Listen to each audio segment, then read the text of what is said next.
I think Michigan fans are in a different reality than they have been for the past decade, and they don't know what to do with themselves right You're now. probably right. They honestly have no idea what to do with themselves, and I mean, you kind of have to like understand it a little bit. Like honestly, that we haven't had this type of success and gotten to this point of the year. So nobody knows how to act, and I think when if you go back a couple weeks, thinking that this team had a chance to go to the Big Ten championship and then go to the playoff, and it's all setting up as like they could be favored, in the first round of the playoff if they win on Saturday, right? Like that's kind of Absolutely. crazy. So I think that Michigan fans all of a sudden have this really big head, and quite honestly, I'm a little nervous because of it. Honestly, because I don't think this is going to be any type of cakewalk through Iowa. I think that it's going to be strength on strength in terms of Iowa's run defense and Michigan's rushing offense. And I want to hear about how confident you are going into this game. Are you thinking you've got no chance? Is it going to be a close game? Do you feel like you've got a pretty good chance to win? What are you thinking? Well, again, I'm gonna refer back to Mark on this. Mark, you've worked with me here throughout the season.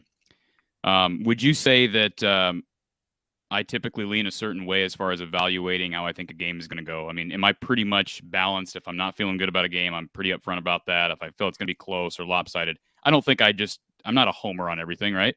Not at all. I've gotten accused of being a hater. I think that your evaluation of this team has been very consistent in that you certainly have recognized the failings and the shortcomings of this team and knew them from the beginning. We're hoping that they would be corrected. They have largely been not been corrected, and you've certainly taken that stance.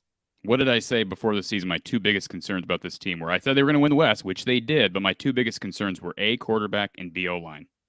I've said that throughout before the season ever started. Now I fell for it when Iowa ran through Indiana and they run through Iowa State. They beat Penn State. You start to fall for that, these issues are going to be masked. And in the end, they did not. But I guess I'm kind of roundabout going back to Justin's question. And I haven't said this yet on any of our channels, but for any Iowa fan listening, I'm going on the record now. Iowa's going to win this game Saturday. All right. I'm confident in that. And I don't, again, I don't normally. I am by nature a very skeptical, pessimistic fan, and I know that. I fight that a lot because I'm frustrated. Go ahead, Mark. I'll go on my rant after you're done. Iowa's a 10-2 football team. I picked them to go 9-3. I think I was largely close. I don't remember the specific games I picked them to win or lose. You missed on what games this year? So I'm just trying to nail down your prediction record, even though I believe you nailed their overall record, correct? I believe I actually had them at 9-3. 9-3. I had them losing. So if we're talking preseason predictions, of course, I go game by game preseason, and then as we go, I may change a pick. So preseason, I had them losing to Iowa State. I had them losing to Northwestern. Of course, before we knew Northwestern was a dumpster fire. And I believe I had them losing to Penn State. So you could say I missed all of those. As we went on with the season, certainly I picked Iowa against Northwestern. I did pick Wisconsin to beat Iowa, which ended up happening. The one I really missed, I also picked Iowa to beat Iowa State, by the way, I believe. Again, I have to look back. But the one I really missed was the Purdue loss. That one totally blindsided me, and it shouldn't have, given Iowa's struggles against David Bell and Jeff Brom. But I don't normally in a game like this, Justin, I'm very, very skeptical, and I'm just negative in general. And I just think, and I don't think Iowa has any pressure in this game. I don't think they're playing with any pressure at all. And that's part of the reason why I think I feel so good about it. Because like 2015, perfect example. You're 12-0 all year. Everybody's hating on you. And sort of like Michigan, they're in a position, same situation. You win this game, you are clearly in the playoff. There is no doubt about it. All right. I think if Iowa wins this game, Mark, there's a chance you're in the playoff, but probably not. Even if you win the game, you win by 20, I think you're probably still not in. I went through the scenarios, and we can talk about those. But I just think the combination of Michigan coming off this win against Ohio State, which is the biggest win under Jim Harbaugh, no question about it. I don't think any Michigan fan is going to argue that. It's the biggest win under Jim Harbaugh, combined with the fact that Iowa traditionally does match up pretty well with Michigan or Iowa. I shouldn't say that. Iowa lost in 2019 against Michigan, right? 10-3. It was a terrible, terrible performance up front, the interior of the line. But typically, Iowa matches up a lot better with Michigan than Ohio State. So you got the hangover factor. You have the coaching factor. I think these players, I mean, Kirk Ferentz was very emotional today in his press conference, which I heard, was it Rick Pizzo for Big Ten Network asked Kirk a question after the Nebraska game. You know, we don't see you get very emotional very often, Kirk. Thinking, Rick, where have you been the last 23 years? He's always crying. I mean, that, you know, it is what it is. He's always crying. So that was kind of ridiculous.